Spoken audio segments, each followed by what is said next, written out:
Ungefähr da, wo arrogante Großstädter das Ende der Welt verorten, also mitten im tiefsten Unterfranken, liegt Aub. Wenn man so klein und überschaubar ist, braucht man keinen protzigen Namen, wie etwa Rothenburg. Dabei ist Aub viel schöner, anmutiger. Nicht von den Horden des Massentourismus plattgetrampelt. Die will hier niemand. Aber etwas mehr Leben wäre schon gut. So wie viele andere Kleinstädte kämpft Aub mit Bevölkerungsrückgang, Leerständen und dem Erhalt von 65 Einzeldenkmälern und 160 ortsbildprägenden Gebäuden. Davon 90 mit Sanierungsbedarf. Was das konkret bedeutet, sieht man schon beim Blick hinter die Fassade der Traube. Früher eins von 13 Gasthäusern in der Stadt, von denen jetzt 12 geschlossen sind. Eigene Brauerei, eigene Metzgerei. Und, das behaupten jedenfalls die alten Auber, sogar ein bisschen Rotlichtmilieu. Hier hat pures Leben geherrscht. Das war auch etwas so das verruchte Wirtshaus im Ort. Und jetzt steht es seit Jahrzehnten leer. Ich persönlich kenne es wirklich nur als Leerstand. Der Bürgermeister ist 48. Das Haus im Kern fast 400 Jahre alt. In anderen Städten würde man abwarten oder etwas nachhelfen, bis so ein Gebäude in sich zusammenfällt, um dann Investoren ein geräumtes Baugrundstück in Bestlage anbieten zu können. Das läuft hier anders. Wenn es ihr möglich ist, kauft die Stadt bedrohte historische Gebäude und sucht nach neuen Eigentümern. Um denen die Angst vor der Denkmalsanierung zu nehmen, hat die Kommune für einige Häuser digitale Gebäudeaufmaße erstellen lassen, Sanierungs- und Nutzungskonzepte entwickelt. Sie berät zu allen Fördermöglichkeiten und Steuermodellen. Der positive Effekt in der Gesamtheit ist, dass man auf belastbare Planunterlagen zugreifen kann, die ja oft bei historischen Gebäuden überhaupt nicht mehr vorhanden sind. Und dass man auch schon ein abgestimmtes Konzept hat mit Städtebauförderung, mit Denkmalpflege, das eigentlich direkt in die Umsetzung gehen kann. Diese Vorarbeiten sparen den Käufern 5-stellige Beträge. Bei gründlicheren Untersuchungen deutlich mehr, wie beim ehemaligen Schultheißenhaus. Dessen älteste Wand stammt aus einer Zeit, als sich die Sonne noch um die Erde drehte. 14. Jahrhundert. 40 Jahre stand das Haus leer.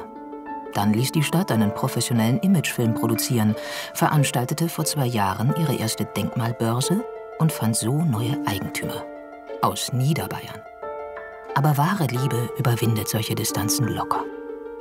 Das Haus hat wirklich gesagt, rette mich, wirklich, also ohne Schmarrn. Also das ist jetzt nicht einfach so dahingesagt, sondern das Haus will gerettet werden. Man sieht das, dass es alt geworden ist, aber es ist in Würde alt geworden. Und was auch noch für mich ganz, ganz wichtig war, oder für uns ganz wichtig war, man hat nie in den 60er Jahren irgendwas kaputt gemacht. Ja?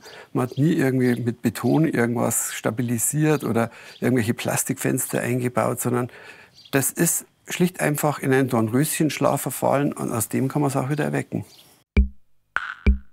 Ein Laden und 5 Wohnungen sollen hier entstehen. Das könnte dann mal so aussehen. Ein paar Straßen weiter hat ein Stadtrat ein Haus aus dem 19. Jahrhundert wachgeküsst.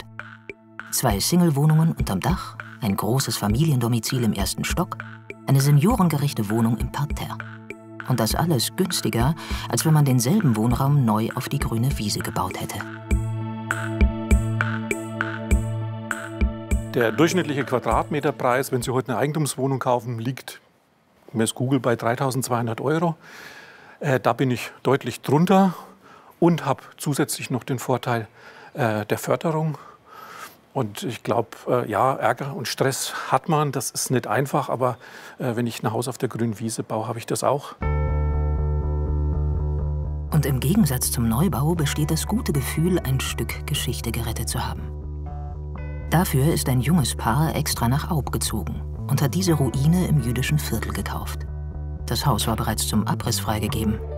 Für die Hecks keine Option, nachdem sie erfuhren, dass auf dem Grundstück bis ins 18. Jahrhundert eine Synagoge stand.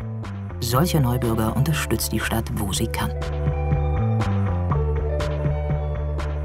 Wo ich hier die Notsicherung gemacht habe, habe ich auch von der Kommune einen Statiker gekriegt, der sehr altbauaffin ist. Und da hat die Gemeinde wirklich in den letzten Jahren auch ziemlich viele, so ein gutes Netzwerk aufgebaut, wo man immer wieder auch unterschiedliche Ansprechpartner hat, die einen eigentlich auch wohlwollend begleiten und keine Steine in den Weg reinlegen, weil eigentlich halt das Denkmal im Mittelpunkt steht.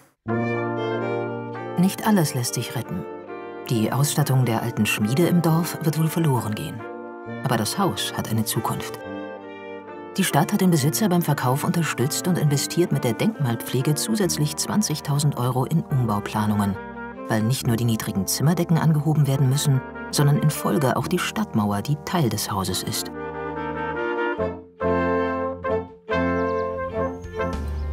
Dank solchem Engagement haben hier in den letzten 4 Jahren 5 historische Bauten neue Besitzer gefunden. So hält man eine kleine Stadt und ihr Erbe am Leben.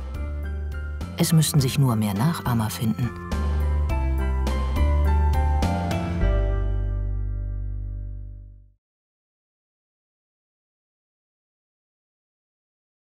Fire!